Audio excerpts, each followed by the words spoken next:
loneliness and depression had almost become an epidemic. Napakaraming tao na mas malungkot kaysa masaya. Mas maraming araw ang nalulungkot kaysa nasasayahan, o kaya kung hindi man nalulungkot, at least hindi masaya.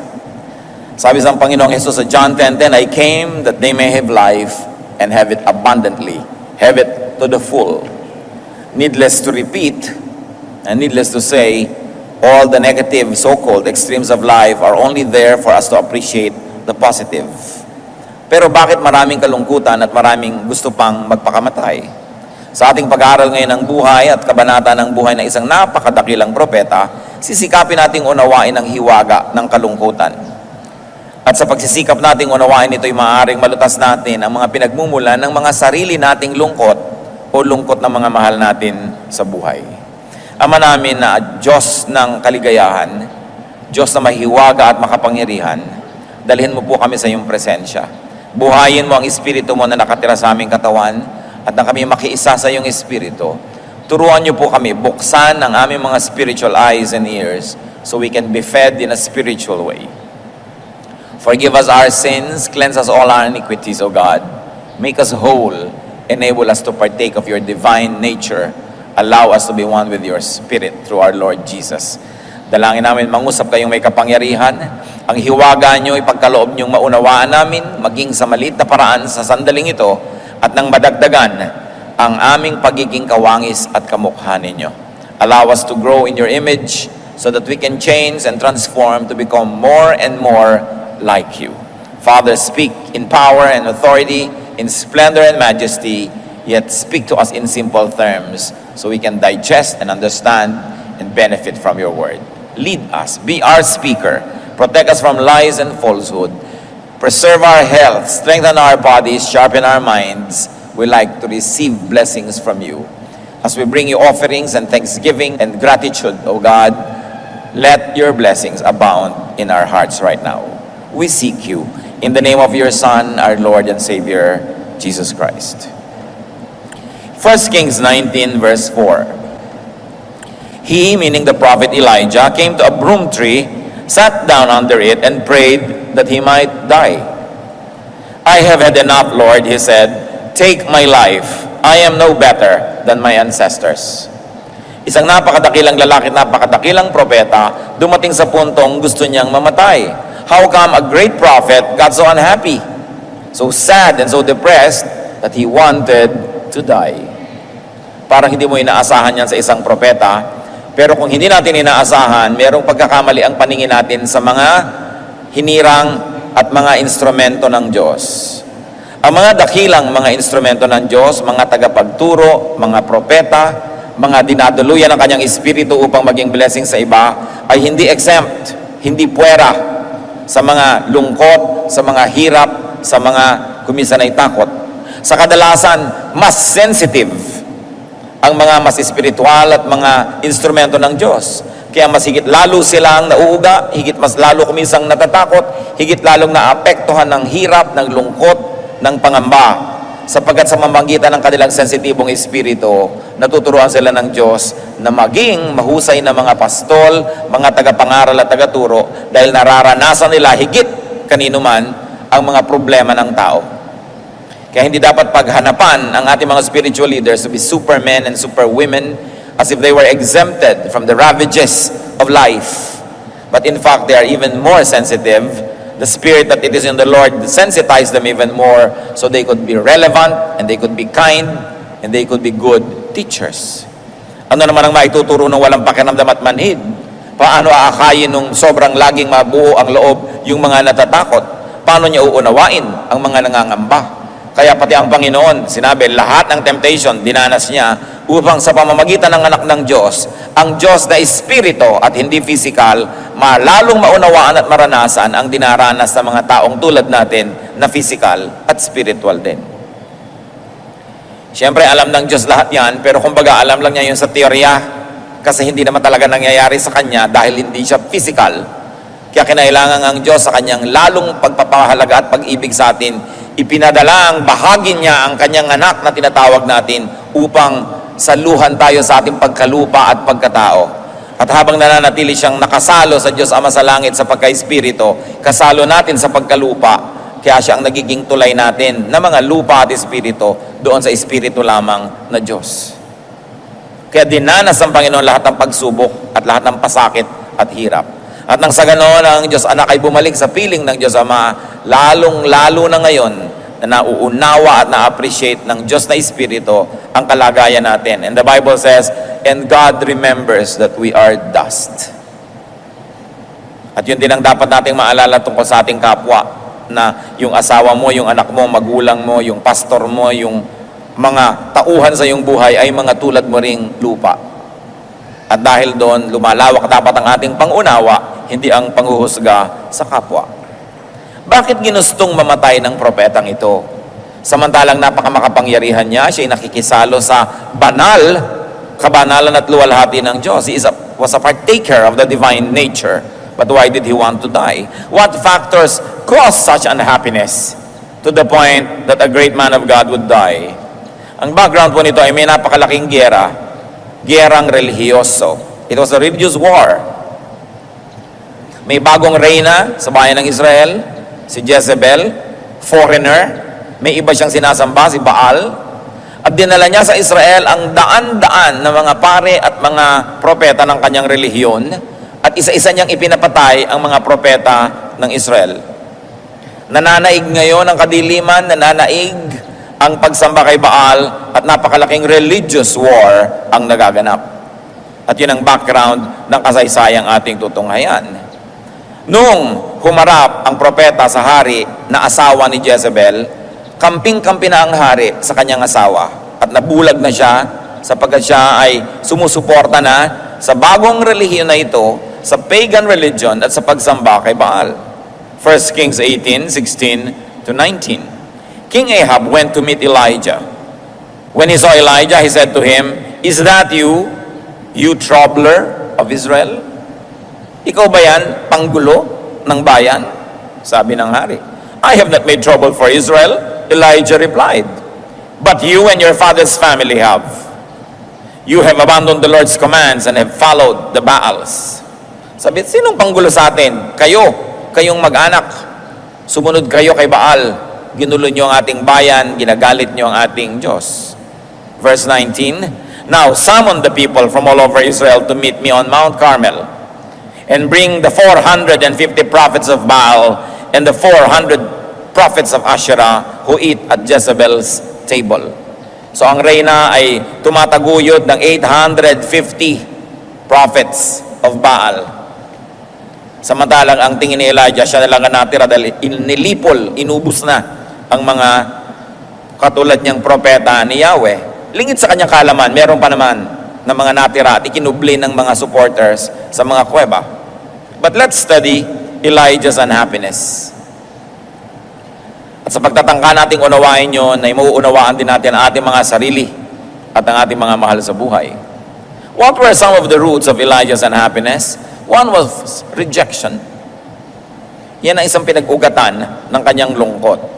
The king rejects him, the establishment was rejecting him. At kuminsan kahit alam mong kakampi ang Diyos, kakampi mo ang Diyos, may epekto pa rin sa iyo pagkagalit sa iyo ang tao at hindi ka kakampi. There was misunderstanding. He was being called a troublemaker. Isa yung malakas magpalungkot, yung hindi ka nauunawa. There was disconnection from the king, from the people, and from his fellow prophets. Wala siyang komunikasyon sa kanyang mga kapwa-propeta. Ang palagay niya ay siya nag-iisa na lang. And of course, there was disappointment. He was very disappointed with the king, who was supposed to be an instrument of God, but this time, this king was becoming the instrument of his wicked wife, Jezebel. And he also faced a very big opponent. 850 prophets ng kabilang partido. Nakakalungkot ang mga ganong bagay. San mo man tingnan. 1 Kings 18:20 to 21.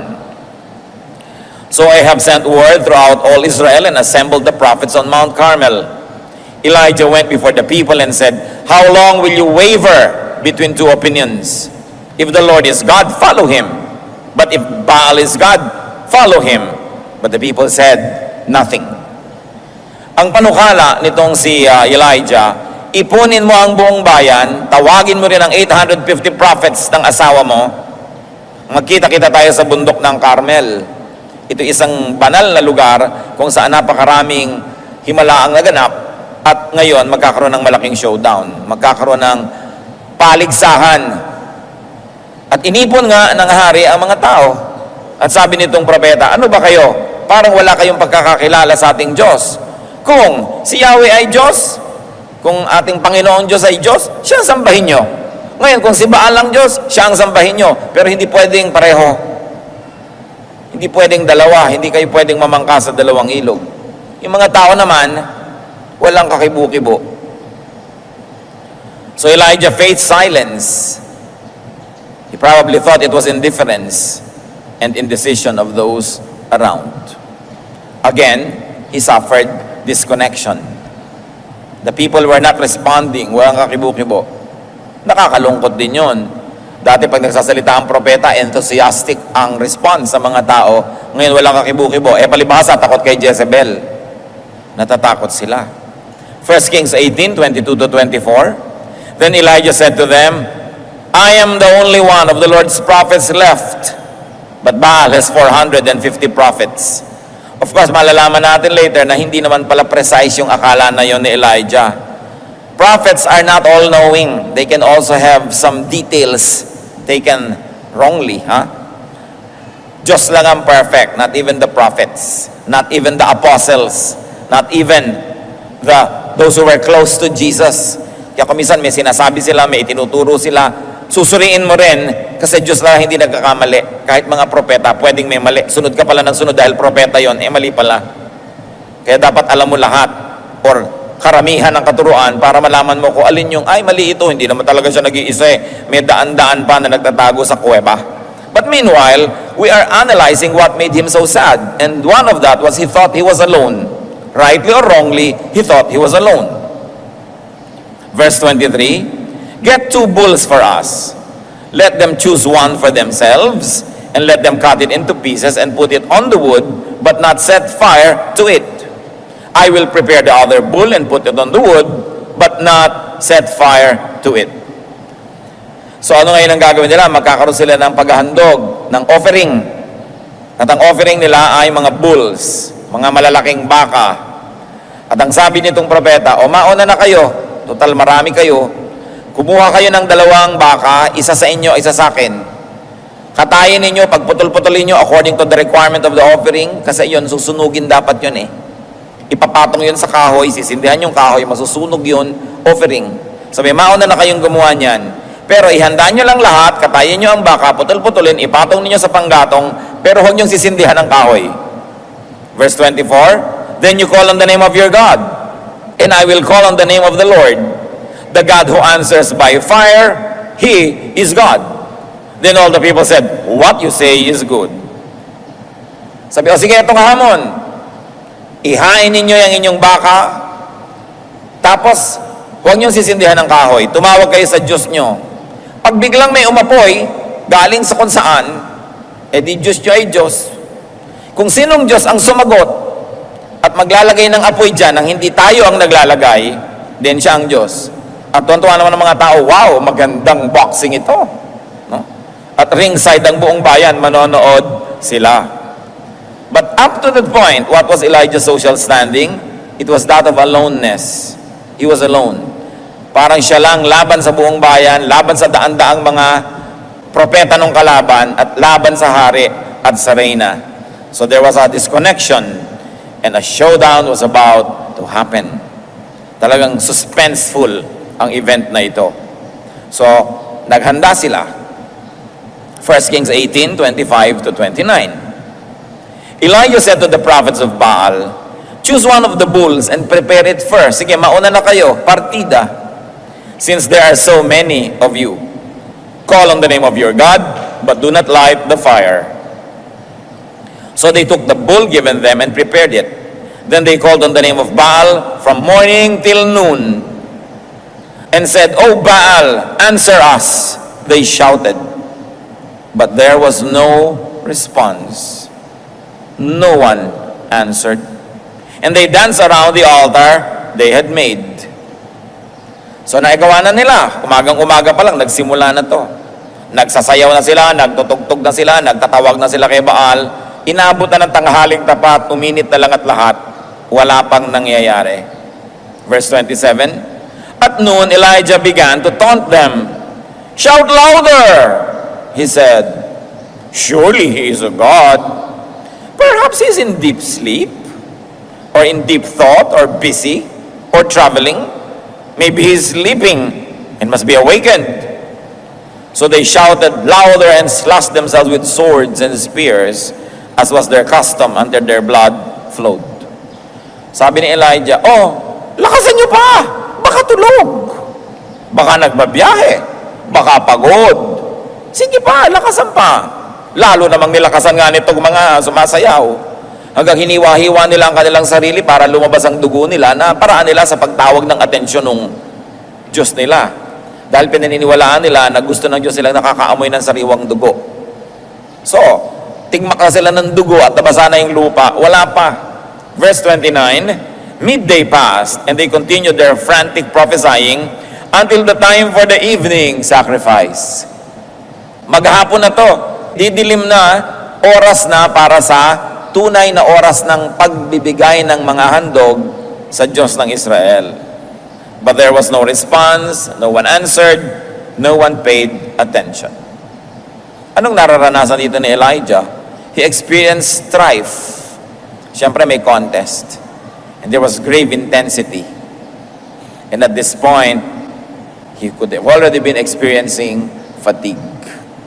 Maghapon na yan, may magdamag pang nakaraan nung kahapon, so pagod na siya, may contest, lahat yan nakaka-contribute sa naging kalagayan niya na sobrang kalungkutan later. 1 Kings 18:30-35. Then Elijah said to all the people, Come here to me. They came to him, and he repaired the altar of the Lord, which was in ruins. Doon niya niyaya ang mga ito sapagkat nandun sa Mount Carmel, yung dambana ng Diyos, nagiba-giba na, nilulumot na, guho-guho, dahil matagal nang walang nag-o-offering, walang nagre-repair, walang nag-aayos. Elijah took 12 stones, one for each of the tribes descended from Jacob, to whom the word of the Lord had come, saying, Your name shall be Israel. With the stones he built an altar in the name of the Lord, and he dug a trench around it, large enough to hold 2 seahs of seed. He arranged the wood, cut the bull into pieces, and laid it on the wood. Then he said to them, Fill 4 large jars with water, and put it on the offering and on the wood.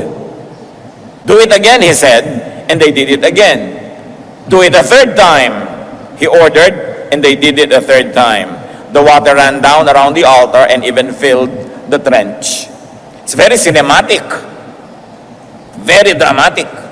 Habang lahat ay nanonood at naglalagay ng mga band-aid sa mga sugat nila, itong mga nabigong mga propetang hiwa-hiwa ang katawan at nagdugo ay wala namang sumagot. Eto ngayon siya, dahan-dahan niyang nirepair yung altar na bato. Mga patong-patong na bato lang naman yun eh. Kumuha siya ng mga 12 malalaking bato, pinagtumpok-tumpok. Naghukay siya ng parang kanal sa paligid ng altar niyang binuo. At sabi niya, at nagsibak siya ng kahoy, ipinatong niya sa bato, inayos, at pinutol-putol niya yung baka, inilagay sa ibabaw ng kahoy. At pagkatapos ng sabi, umigib kayo ng tubig, damihan ninyo. Busan ninyo itong karne. Busan niyo rin yung kahoy, busan niyo rin yung bato sa ilalim ng kahoy, at ginawa nila yon hanggang umapaw ang tubig doon sa kanal na ginawa niya sa paligid. Parang merong moat. Sabi niya, puno na, gawin niyo pa uli. Inulit, pangatlong ulit, basang-basa ang lahat. No? Because there were 13 quarts of water that were used. So Elijah went through hard work. Mahirap yata siya gumawa lahat, mag-isa pa. At performance level ito. Nakakapagod yan. So pagod na siya. Again, there's the issue of fatigue. 1 Kings 18:36-37. At the time of sacrifice, the prophet Elijah stepped forward and prayed, O Lord God, God of Abraham, Isaac, and Israel, let it be known today that you are God in Israel, and that I am your servant, and have done all these things at your command. Answer me, O Lord, answer me, so these people will know that you, O Lord, are God, and that you are turning their hearts back again. So there was tremendous pressure.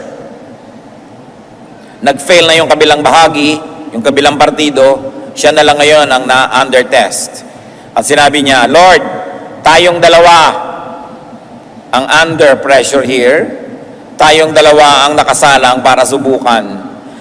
Patunayan mo sa kanila kung sino ka na ikaw ang Diyos ng Israel, at patunayan mo rin sa kanilang ako talaga ang hinirang mo, at hindi itong 850 na ito na kinakatakutan ngayon sinusunod ng mga tao.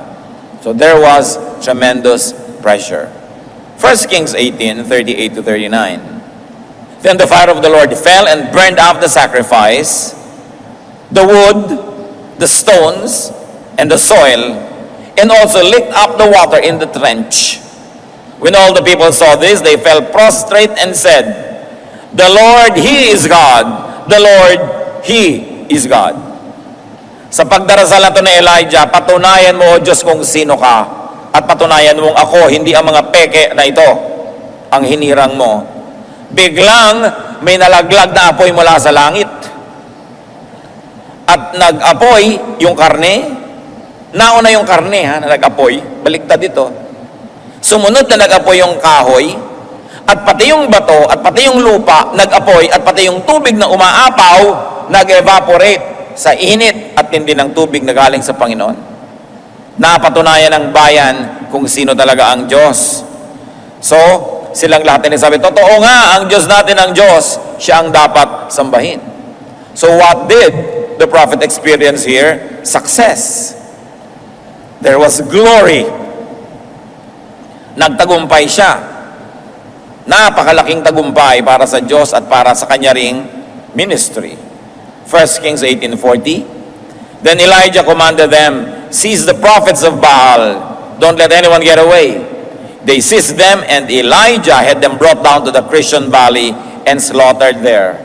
O napagod na naman ang pobreng Elijah, mag-isa niyang pinatay lahat ang 850 priests na ito.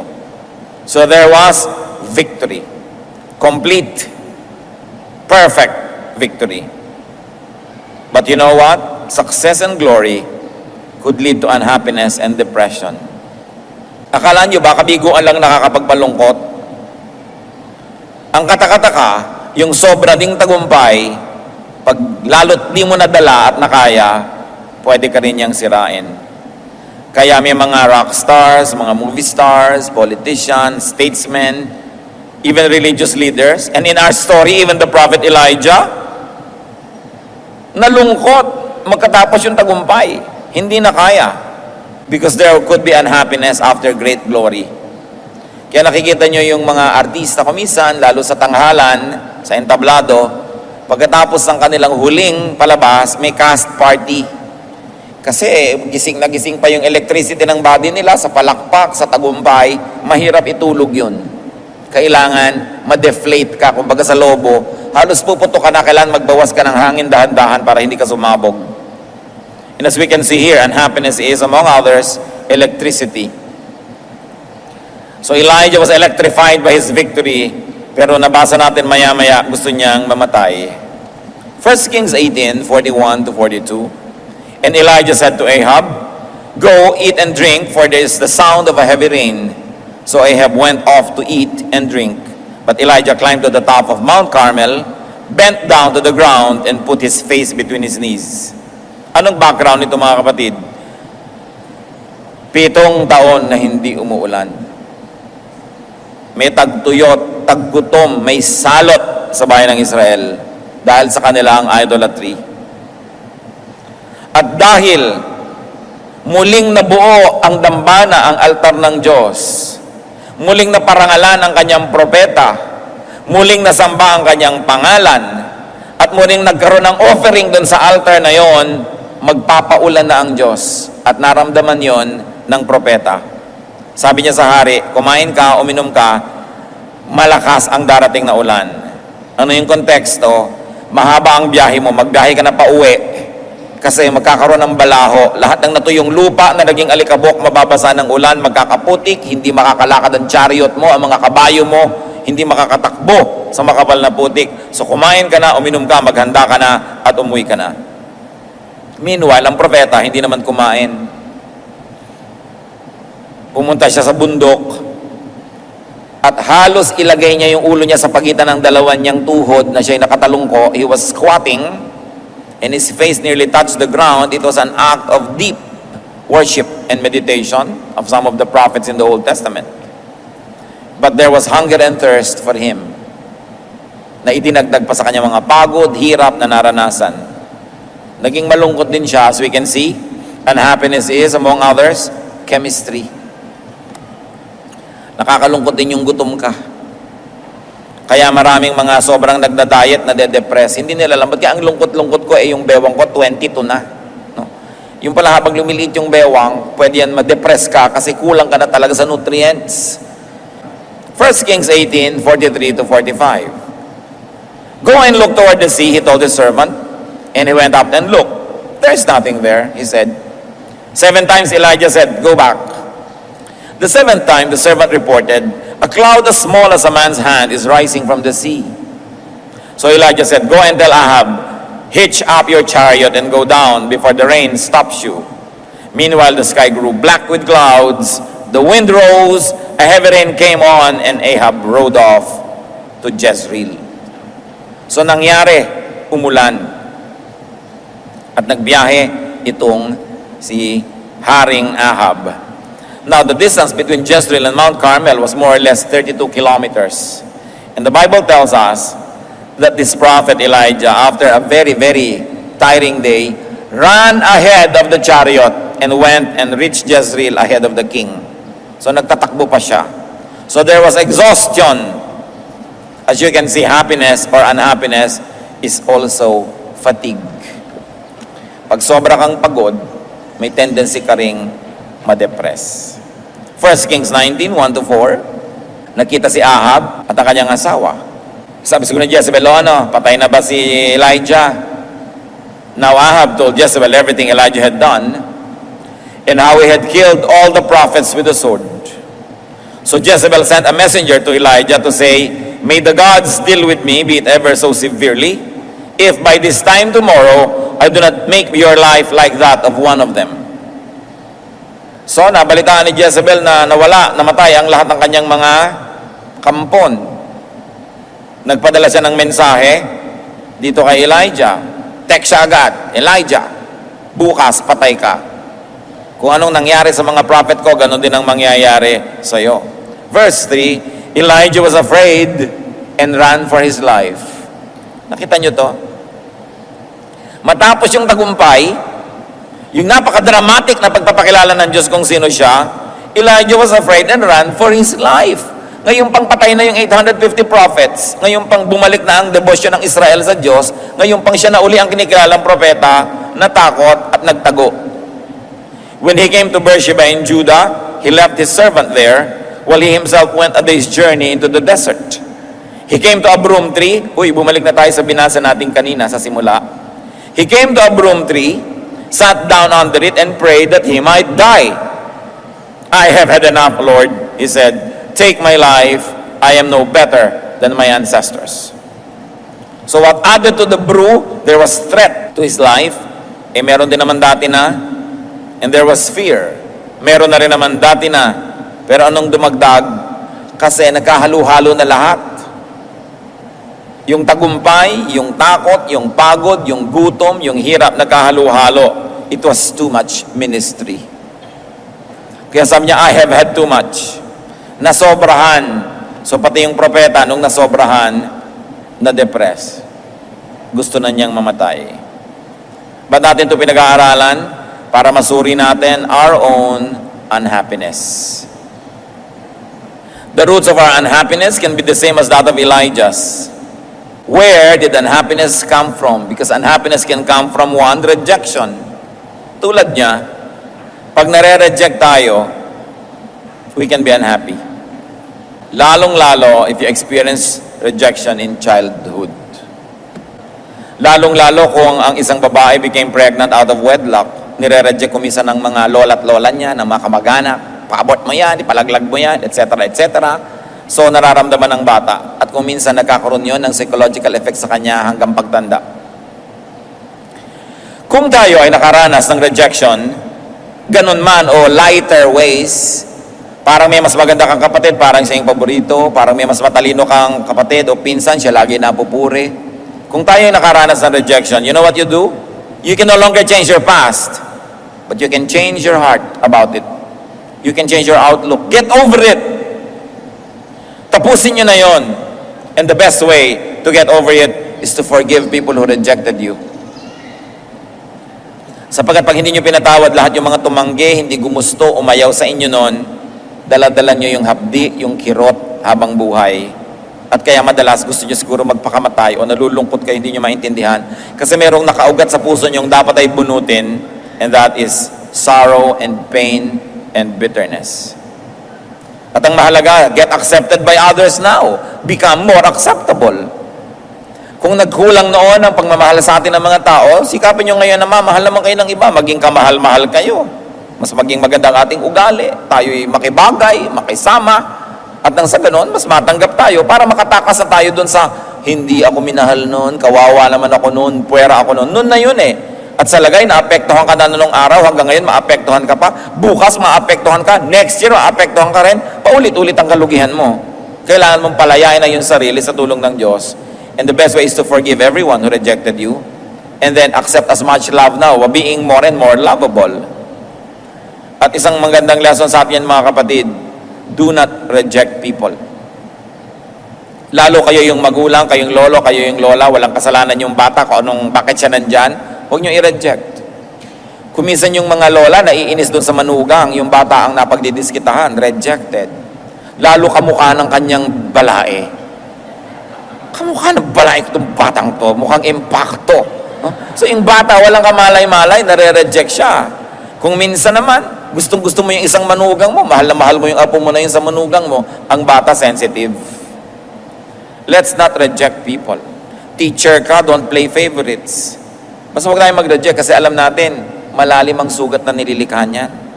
So as much as we would like to be free from the bitterness of being rejected, let's also set people free from being rejected. Yun ang lesson na matututunan natin dito. Para hindi iibigin ninyo o nino man na magpakamatay o mamatay dahil sobrang malungkot. And of course, there was disappointment on the part of Elijah about the king and the nation. Para hindi ka laging ma-disappoint, don't expect too much. Don't expect too much. At tayo naman, tulungan natin ang ating kapwa that they don't get disappointed with us. Do what you must. Perform your duty. Do your best so people don't get disappointed in us. And what's very important is to avoid disconnection. Get connected. Allow others to connect with you. Be accessible. And you also reach out to others. Talagang totoong nilikha tayo ng Diyos na ang kaligayahan natin ay sa piling ng kapwa din natin tao at sa piling ng Diyos. Kaya hayaan natin magkaroon tayo ng connection.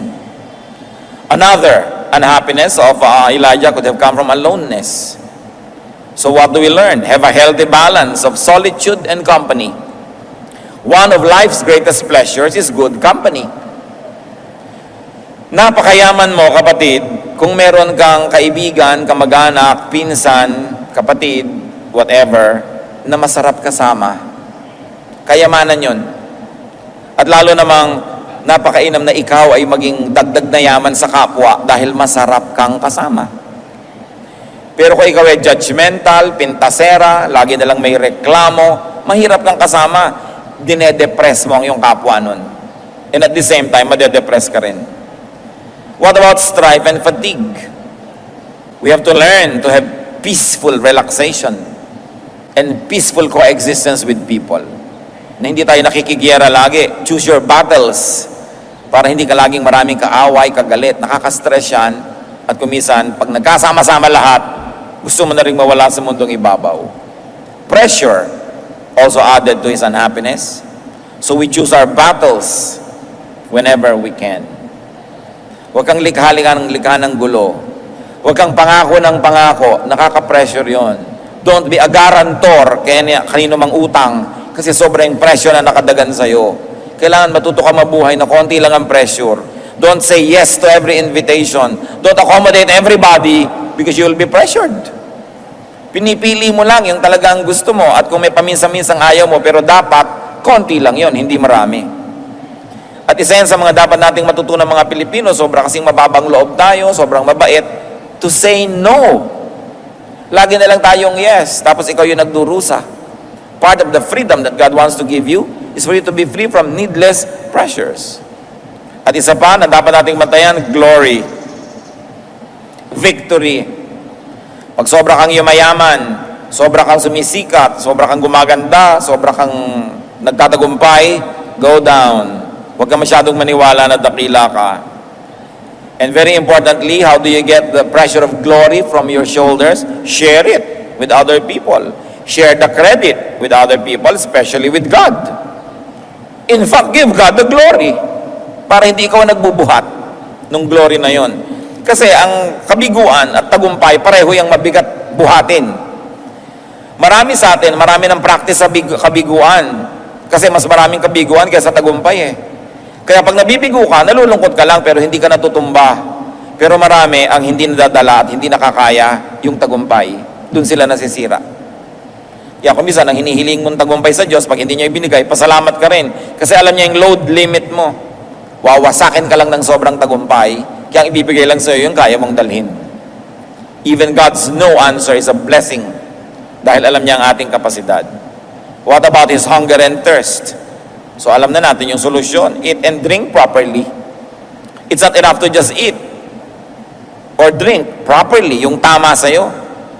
Yung mga mas sobrang maingat nga sa katawan, kinoconsider pa nila yung kanilang blood type. Hinahanap nila kung anong bagay sa blood type nila na pagkain. Body type nila. Yung kanilang lifestyle, binabagay din nila. Hindi naman yung diet, halimbawa ni Jane Fonda, bagay sa'yo, hindi ka naman si Jane Fonda. Diba? Ikaw si Jane Punda. No? So si Jane Unan, iba na naman yun. Hindi kayo pwedeng pare-pareho. Kung nyo ginagaya yung mga model, magkaiba naman. Tsaka yung mga model, alam nyo, lalo yung mga nakikita nyo sa TV, lumalaban ng mga bikini open.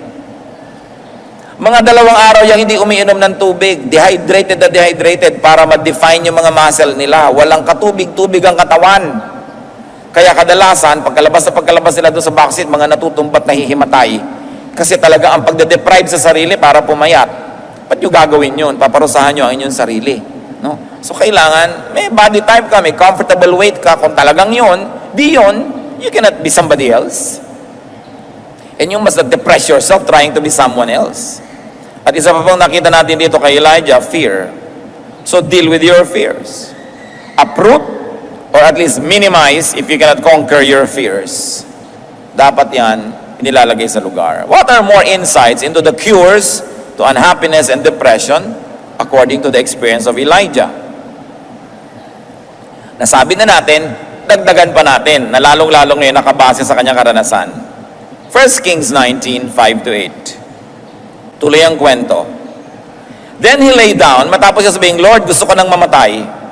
Then he lay down under the tree and fell asleep. All at once, an angel touched him and said, get up and eat.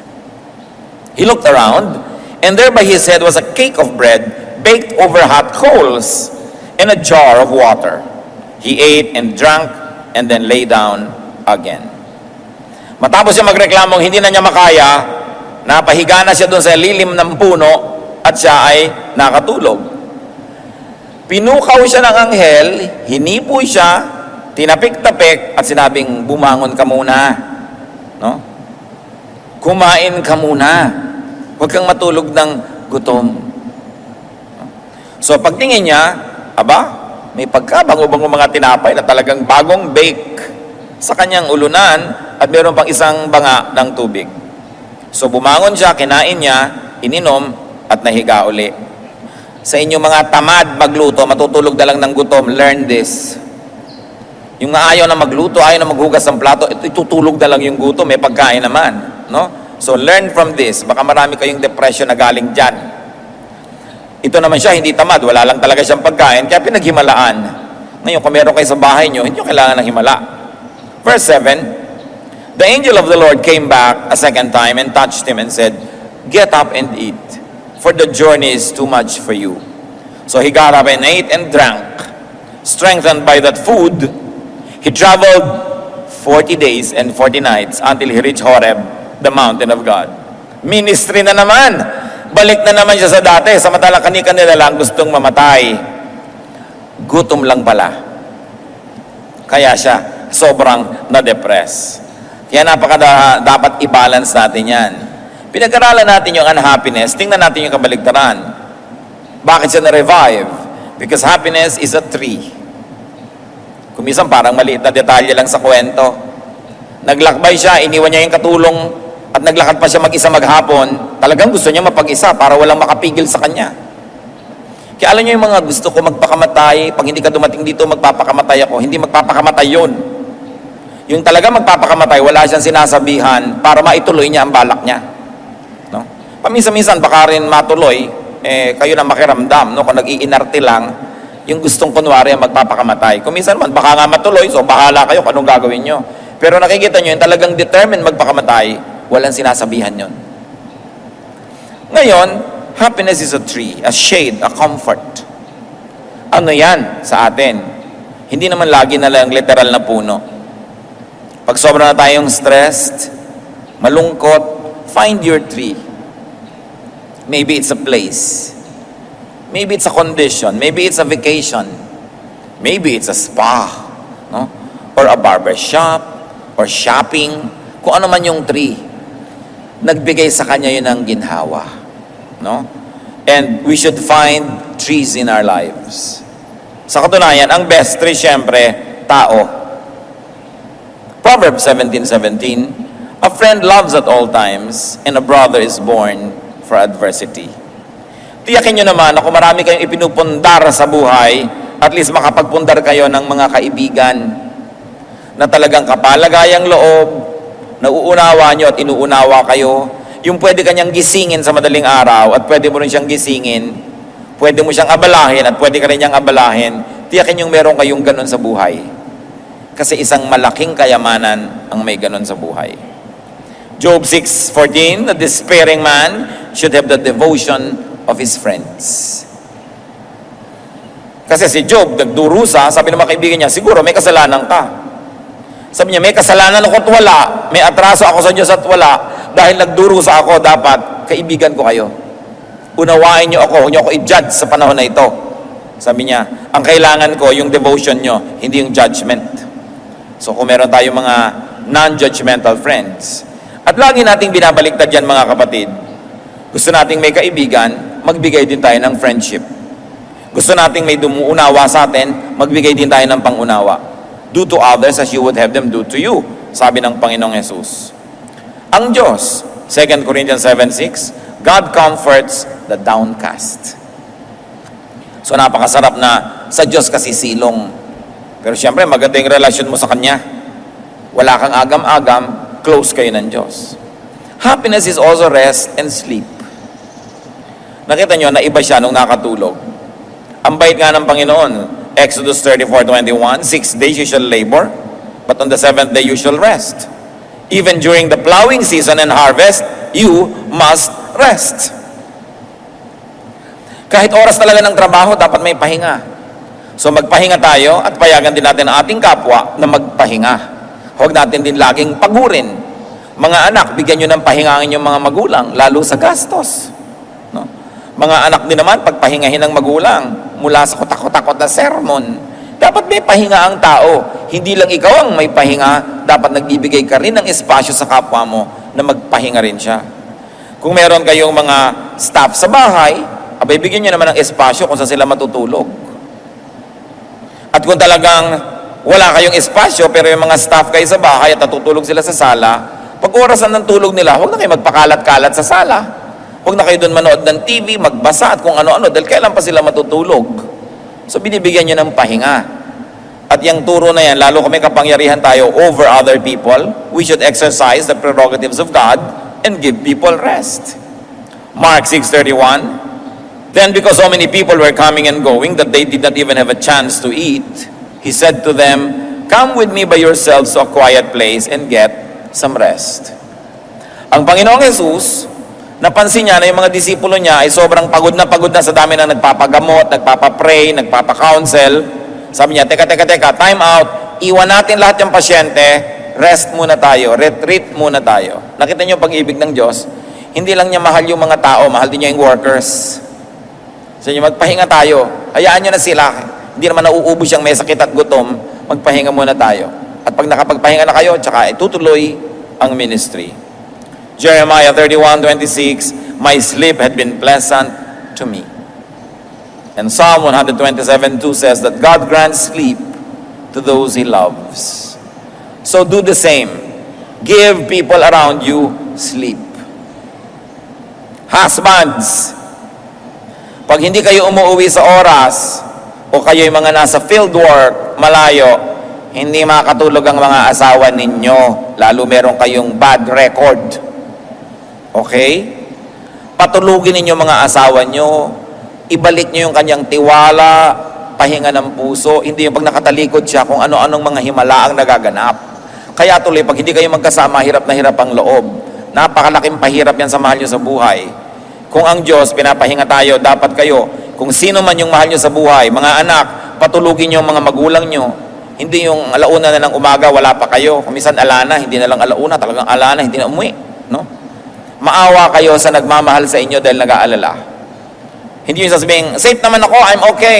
Bakit ba pinoproblema mo yan? Ikaw, alam mong safe ka kasi nandun ka, kasama mo yung sarili mo. Yung hindi nakakakita sa'yo, nag-aalala. At alam niyo yung mga naghihimala, ayaw sumagot sa telepono, low bat. Low bat. Yung nawawala ka, low bat. No? Lagi na lang na walang signal.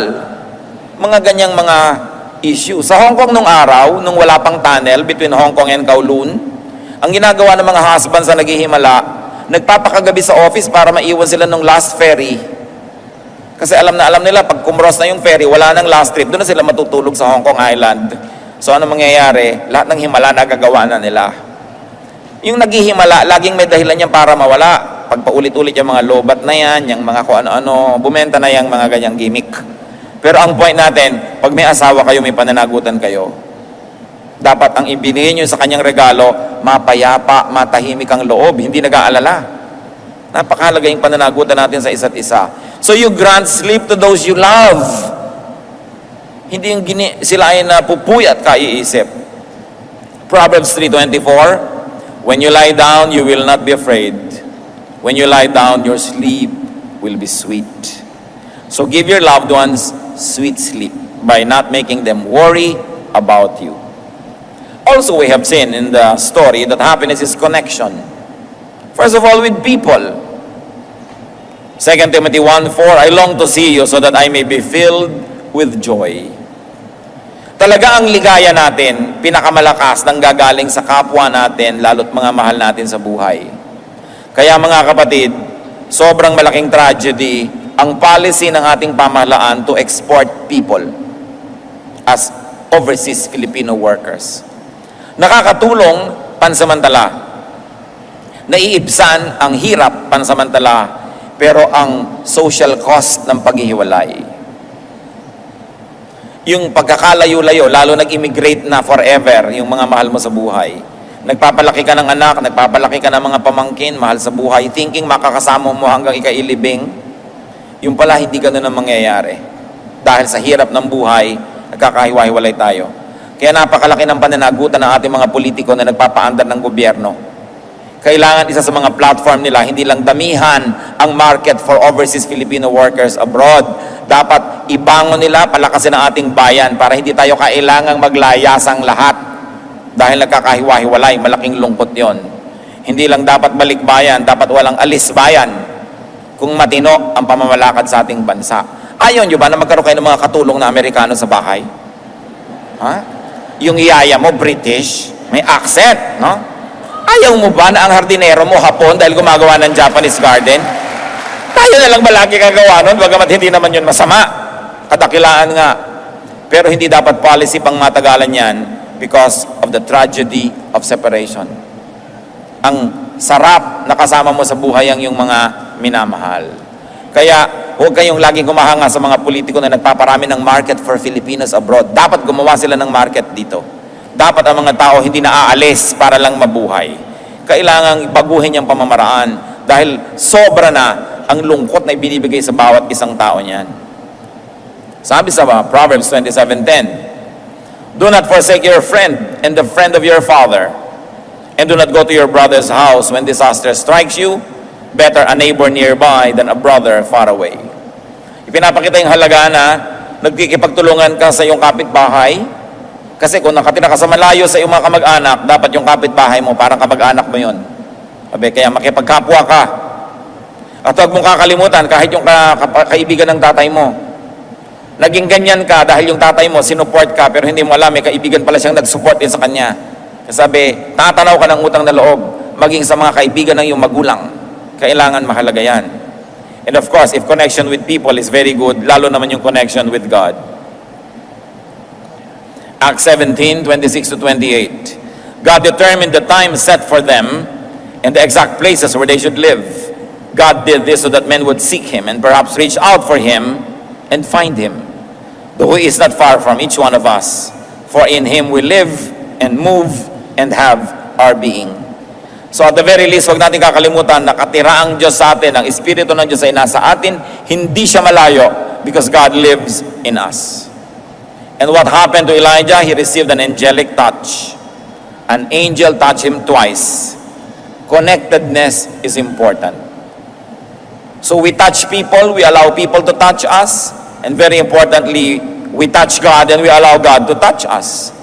Luke 5:13, Jesus reached out His hand and touched the man. "I am willing," He said, "be clean." And immediately the leprosy left him. Luke 6:19, and the people all tried to touch Him because the power is coming from Him and healing them all. The healing power of touch. Kahit hindi ikaw si Jesus, hihimasin mo lang, hahagurin mo lang ang mahal mo sa buhay, yung nalulungkot, kahit wala kang sabihin, nakakapagpagaling yun. Mark 5:28, the bleeding woman thought, "If I just touch His clothes, I will be healed." Touch people and allow people to touch you, not only physically, but very importantly, emotionally. What other source of happiness is there? Counsel, words, conversation. Kung ang salita ay nakakasakit, ang salita ay nakakapagpagaling din. Kaya napakahalaga na nag-iingat tayo sa ating pananalita, pero ang mahalaga, meron tayong kausap, lalo kung tayo ay nalulungkot. Hebrews 10:25, let us not give up meeting together, as some are in the habit of doing, but let us encourage one another. Be sensitive when people need you, not only when you need them. Lalo yung mga text na, "Musta?" Every text is a cry for help. Pag may nagde-text, reaching out lang yan. Baka nalulungkot, baka naiinip. Ikaw naman, okay, bye. Pag may nagmumusta, okay, ikaw.